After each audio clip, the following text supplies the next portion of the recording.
The Trump administration's escalating crackdown on media at the White House has raised some serious concern for anyone who believes in a free press. First, the AP was banned for not calling the Gulf of Mexico the Gulf of America. And then the White House doubled down when it announced it would handpick the reporters who would participate in pool coverage, which is basically a small group of reporters in certain smaller settings that then relay what happened to the rest of the White House press corps. Bruce Brown is president of the Reporters Committee for Freedom of the Press, and he's here to tell us about what this administration's actions mean, not just for the AP, but for all journalists, and what's at stake for the future of press freedom in this country. Before we start, can you explain what the Reporters Committee for Freedom of the Press actually is? The Reporters Committee for Freedom of the Press is a legal services organization that is now over 50 years old, and we were established another moment in time when the press felt under attack during the presidency of Richard Nixon, when there were a lot of subpoenas going out to reporters for confidential sources, and the reporters felt that they needed to have a group of lawyers who had their back. And in the last 5 decades, we have grown substantially. We're now over 20 lawyers, and we all work pro bono, and we support journalists around the country in a number of different kinds of legal cases, from libel defense to public records work to subpoenas. And we also run two local programs that are specifically designed to help the small nonprofits and the tiny newsrooms that have sprung up around the country, where they don't have, Katie, the kind of legal support that you've had in your career, where you've always been able to go to a lawyer when you needed help. And so we're an interesting organization in that we work with some of the biggest companies, but we also work with some of the tiniest newsrooms. I'll get more granular in a moment, Bruce, but in general, what is your reaction to the steps the Trump administration has thus far taken with the White House press corps? Well, after the election, we put together a list of areas where we thought we would see activity from the president. And on the top of that list was exactly what we've seen happen so far. We thought that it would be around the question of access, and particularly around the White House press corps, where we thought we would see some of the first efforts to intimidate reporters. This, of course, is a play out of his first term's playbook, when Jim Acosta's press pass, the CNN reporter, was pulled. And so we expected activity here. And I do think that the reporters that I've talked to, uh, who are in the pool, who are part of the White House press corps, are absolutely steeled and ready for whatever pressure or intimidation is put on them. I also think, however, that when smaller newsrooms see the president go after one of the world's largest, right, and most powerful news organizations, it does send a chill to those smaller newsrooms, that they fear that they too could experience at the local level that kind of effort to intimidate, not from the White House, but from public officials in their hometowns or their states. Let's talk about the first challenge to the press, which was banning the AP from covering White House events because the organization did not change their reference from the Gulf of Mexico to the Gulf of America as renamed by Donald Trump. Legally, does the White House have a leg to stand on? Does he have the authority to simply, with the stroke of a pen or an announcement, change the name of Right. he can change the name for purposes of identification within the United States. But AP's point has been that it's a global news organization and people around the world read AP wire coverage. And therefore, it has to accommodate what clearly in its mind is the global or the international understanding of what that body of water is called. And so, from that perspective, it felt like it was making a reasonable decision regarding its own style to accommodate both global and then within the United States. My understanding is that where relevant, the AP would indicate that this body of water has now been renamed by President Trump. And so readers would get both the old name and the new name.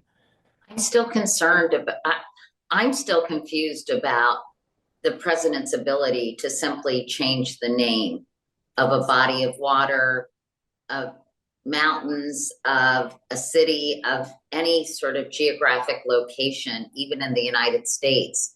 Can a president just unilaterally do that?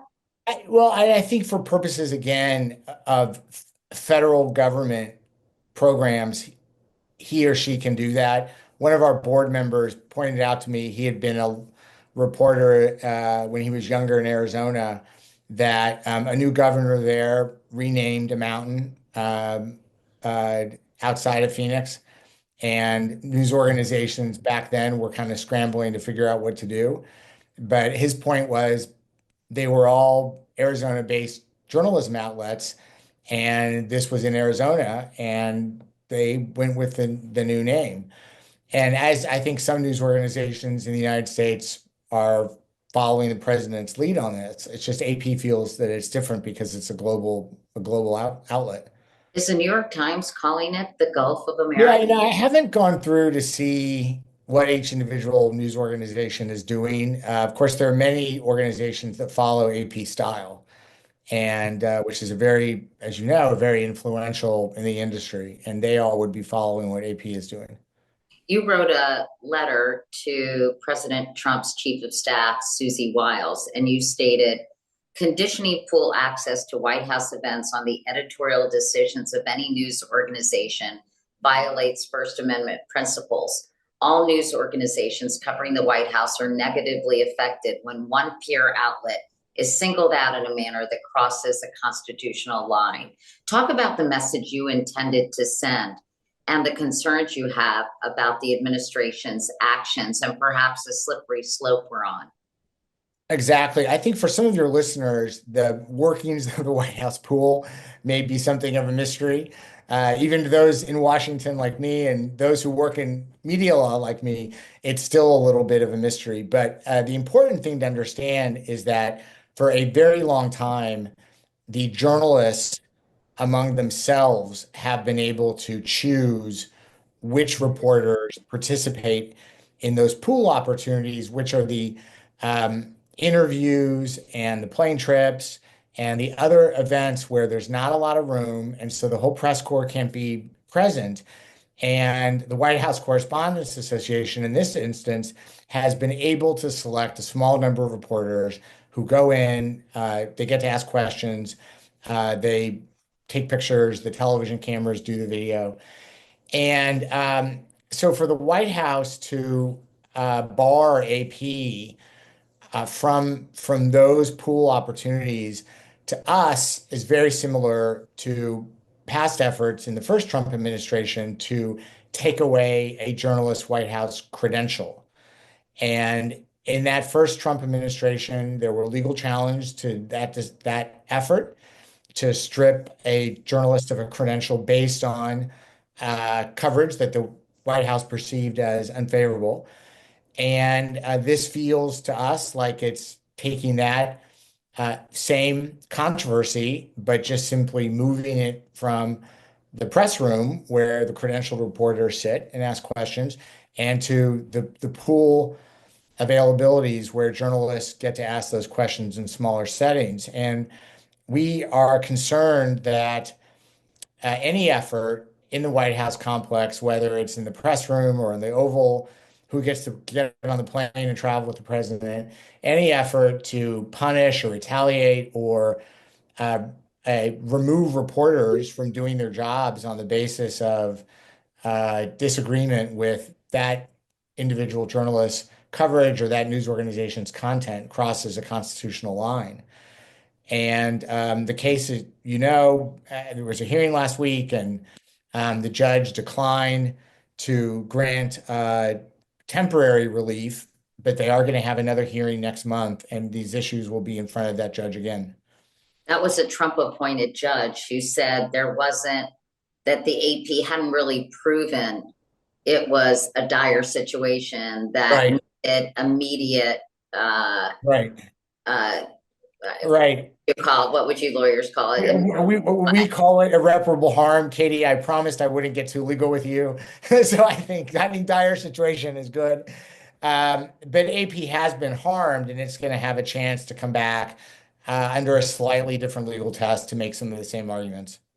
Well, it's one thing to kick out a reporter, but then the White House took it a step further and said, as you mentioned, we are going to handpick the journalists who can participate in the pool rather than the White House Correspondents Association.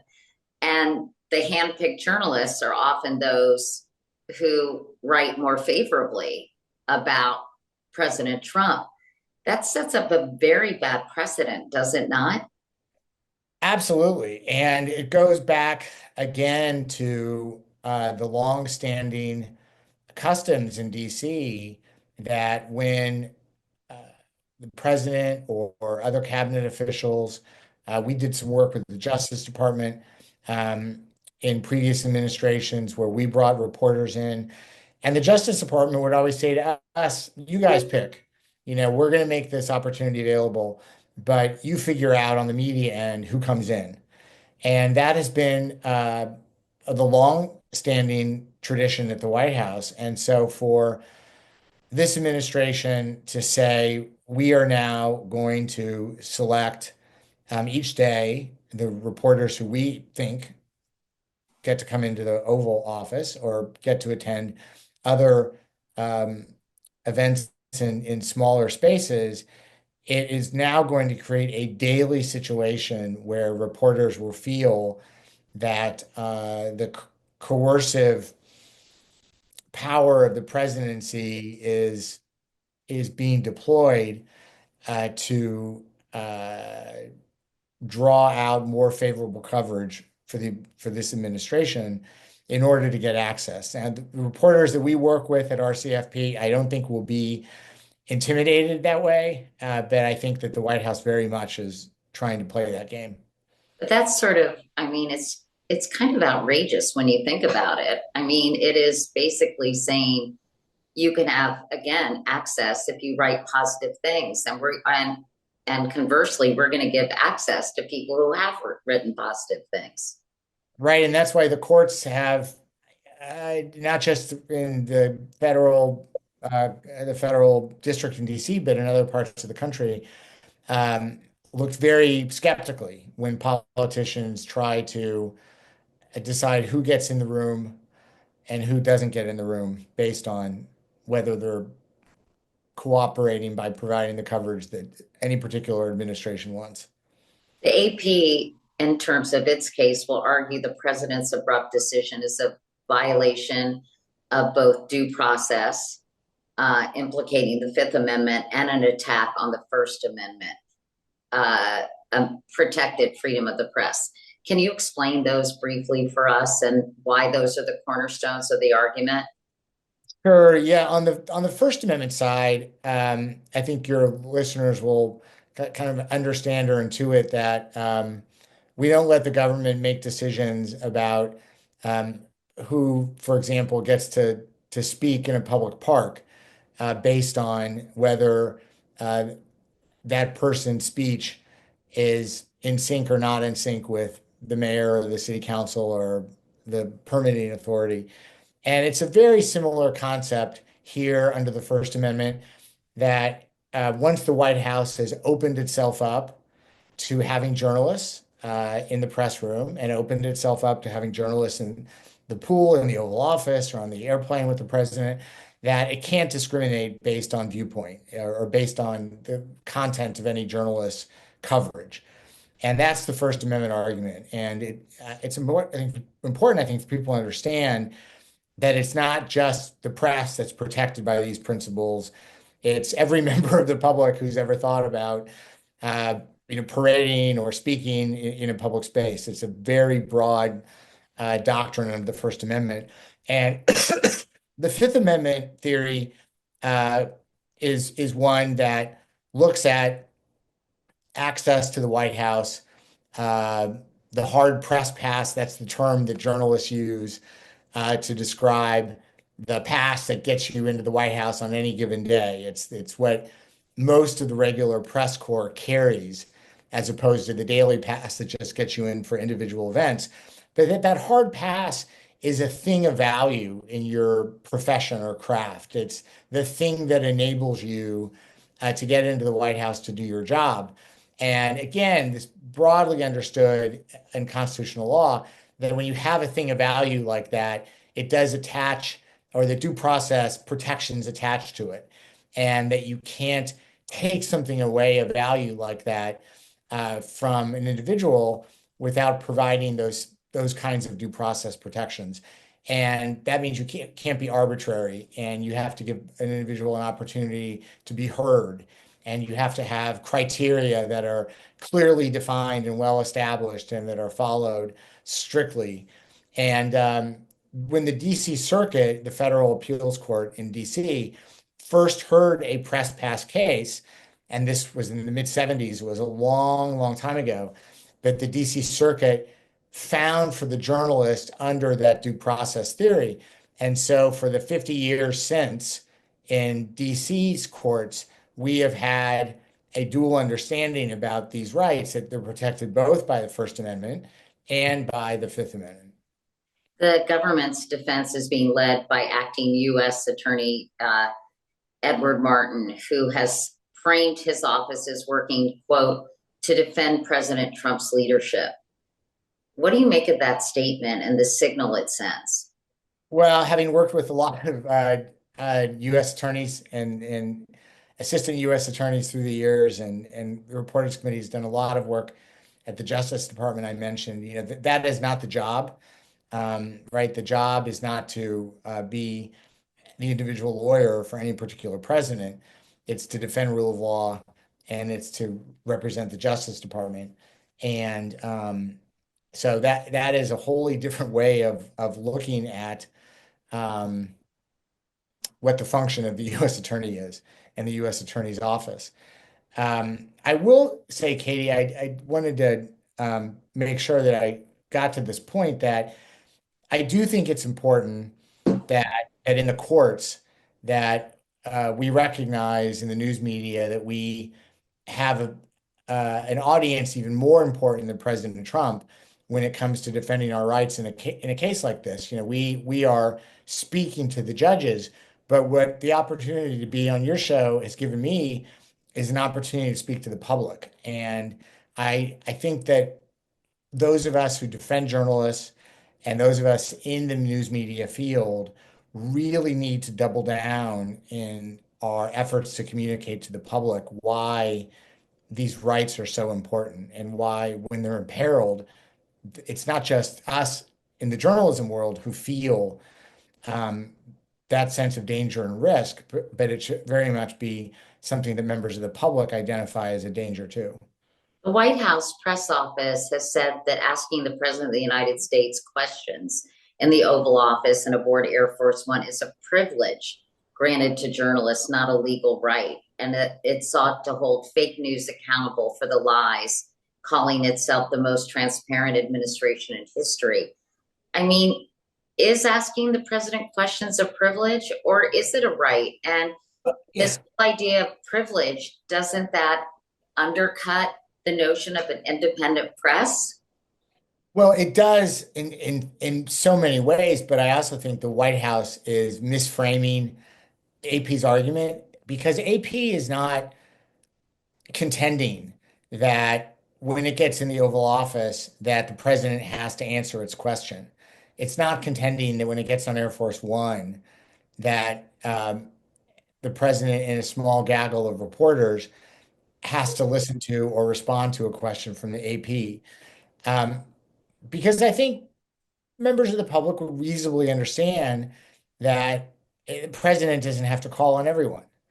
And you might go for some time before your raised hand is answered. Um, AP's argument is based on the uh, long understanding that you can't exclude it from the room where it will hear the president's speech simply because the president disagrees with AP speech. And AP is not asking something as trivial from the federal court as to say that our questions have to get answered by the president. And so when the White House frames it in that way, it's really misconstruing what AP's argument is. The AP has a right to actually be in the room, though. It's not just asking questions or being picked on by to respond to a question by the president or the press secretary. It's about being there to cover it, right? Right.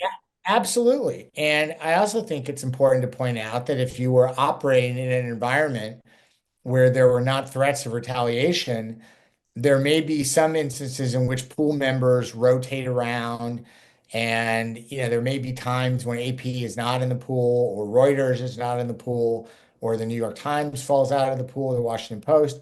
That happens routinely. And not every rotation, of course, is retaliation. But here, one thing that was quite obvious is that the White House is not hiding that its decision making is entirely punitive and entirely retaliatory. And sometimes in these cases, the judges will hear from the government lawyers who will say, "Oh, absolutely, this was not done to punish anyone. We were ready to make a change. We thought the system was outdated, needed refreshing, and so on." And in the law, we call that pretext. And then the job of the lawyer on our side would be to say to the courts, well, this argument, you can't believe that, Your Honor, because it's pretextual. It's really hiding the true motivation. It is extremely rare in First Amendment law where the government comes in and says, absolutely, this was viewpoint based. This was retaliatory. We don't like AP. And we're on the basis of our dislike of their coverage, we're now going to kick them out of the room. Do you think the AP is getting enough support from other news organizations? Many people asked, why can't uh, all the news organizations band together and refuse to cover White House press briefings? Right, right. And the AP received tremendous support from other news organizations that signed on to a letter the Reporters Committee drafted. There was a second letter the White House Correspondents Association drafted. And those letters show the broad support, large organizations, small organizations, TV, print, internet. I mean, it really runs the gamut ideologically too.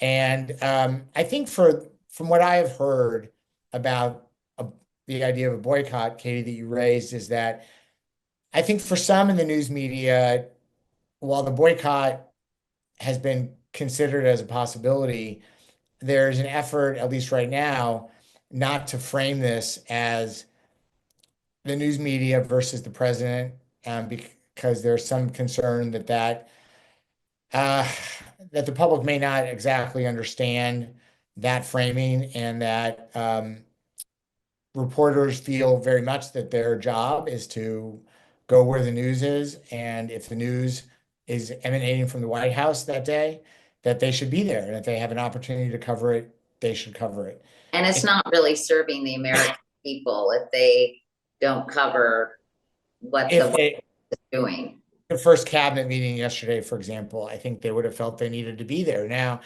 there may come a time when the news organizations feel differently about that, and that it's more important for them to find other ways to express solidarity with AP or with the next organization that finds itself on the outs, because that seemed all but inevitable that there will be others.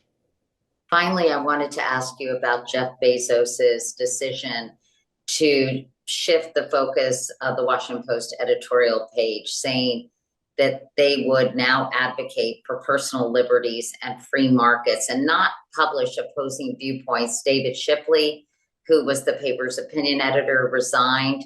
I think there's a lot of unhappiness at the Washington Post, needless to say. What do you think of this shift and this change in position and what it means for independence at the Washington Post?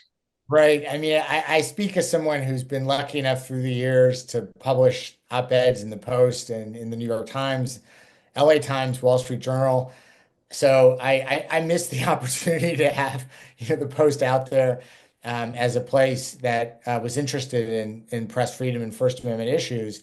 I hope in their new in their new clothing that they still consider First Amendment and press freedom as one of the as falling under that category of personal freedom.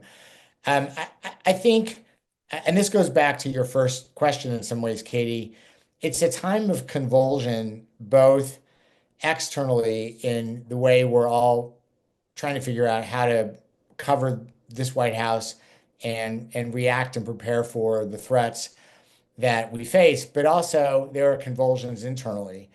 And I think it's of a piece with the ongoing. It's been more than 10 years now. Effort within the industry to figure out the right business model and how do we stop the contraction, the economic shrinking of the paper, of the newspapers. That's what brought Bezos into the newspaper business initially, right? Was the sense that and the Graham family that they needed deeper pockets to steward the Post. And we're at a moment right now where many of the companies that the Reporters Committee partners with are under extreme economic pressure at the same time that they have never faced more existential threats as news organizations. And if the Washington Post now is trying something different in its editorial page, uh, I think that reflects an industry where there's still a lot of shakeout around how these organizations are going to try to either reach or maintain profitability. But I come back to hoping that even with these changes, that the Post, that has always been a very strong voice protecting First Amendment, protecting press freedom, will still consider that part of its ambit editorially, but both on the news side and the editorial page. Well, it's not just economic survival, though. It is also, I think, a fear of repercussions or retribution at a corporate level from a White House that is known to be very vindictive, that could make life very difficult for these major corporations that own these news outlets and news organizations, whether you're talking about Disney or Comcast or Jeff Bezos and Amazon. So they're really not protecting their news organizations because they're afraid of repercussions that will happen to their corporate entities.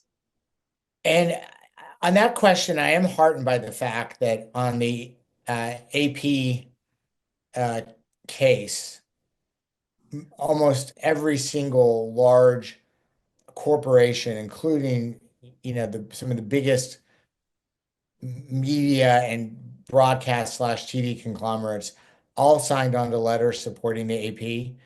And I thought that was a very strong signal that on matters that cut to the heart of an independent and autonomous press, that the companies will be there.